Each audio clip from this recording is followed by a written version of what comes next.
আজকে কিছু কথা বলি শোনেন। কথা হচ্ছে, রাত বাজে 12:30। আমি একটা রুমের মধ্যে বসে আছি আর কি। কথা হচ্ছে মায়া। মায়া জিনিসটা আসলেই অসাধারণ। আপনি যার প্রতি মায়া আসক্ত হবেন, সে মানুষটাকে যদি আপন করে পান, তাহলে আপনার জীবন সুখী। কিন্তু সেই মায়া জিনিসটা যদি হঠাৎ করে একদিন হেরে যায়,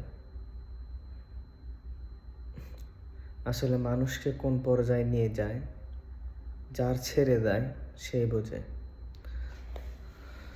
আগে শুনতাম মানুষ কেন আত্মহত্যা করে, কেনই বা নিজের জীবন নিজে নষ্ট করে।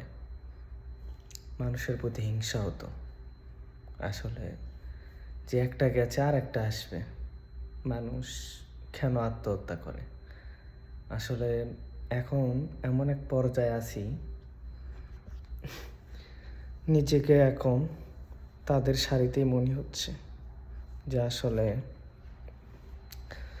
তাদের মনের ভেতরটা হয়তো বুঝতো যে আসলে মৃত্যুটা হয়তো তাদের জন্য শ্রেয়, কিন্তু না, মৃত্যুটা আল্লাহর হাতে। কারণ আপনাকে যে বানাইছে তার মৃত্যুটাও তার হাতে। কিন্তু এই দুনিয়ার মানুষের জন্য নিজের জীবন নষ্ট করা আসলে মহাপাপ।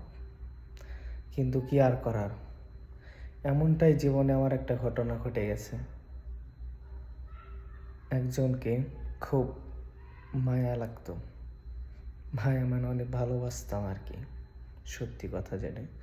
আসলে এই সোশ্যাল মিডিয়ায় এমন একটা খারাপ জিনিস, যে আসক্ত হয়েছে আসলে তার জীবন বরবাদ হয়ে গেছে। জীবনটা আসলে সাজানোর জন্যই এই প্রবাসে এসেছিলাম, যে তাকে নিয়ে অনেক স্বপ্ন দেখেছিলাম যে একদিন সেটেল হব, সব কিছু সাজানো থাকবে, তাকে নিয়ে অনেক সাজানো সংসার হবে। কিন্তু কিছুদিন আসার পরেই যে একটা ঝড় এসেছিল, সেটা আসলে ভাই বলার মতো না। তবুও আল্লাহর অশেষ রহমত, মা বাবার দোয়া আসলে বেঁচে রাখছে, এটাই শুকরিয়া। চিন্তা করি যে কি ছিলাম, কি হয়ে গেছি, নিজেকে এতটাই খারাপ পর্যায়ে নিয়ে গেছি, কি আর বলার। আসলে নারী জাতিটাই খুব খারাপ জিনিস।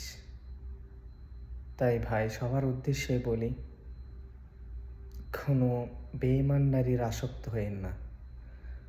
আর সব থেকে বড় কথা, মনের কথা কাউকে খুলে প্রকাশ করবেন না। আসলে নারী জাতির কাছে মনের কথা প্রকাশ করলে তার কাছে আপনি তুচ্ছ মনে হয়।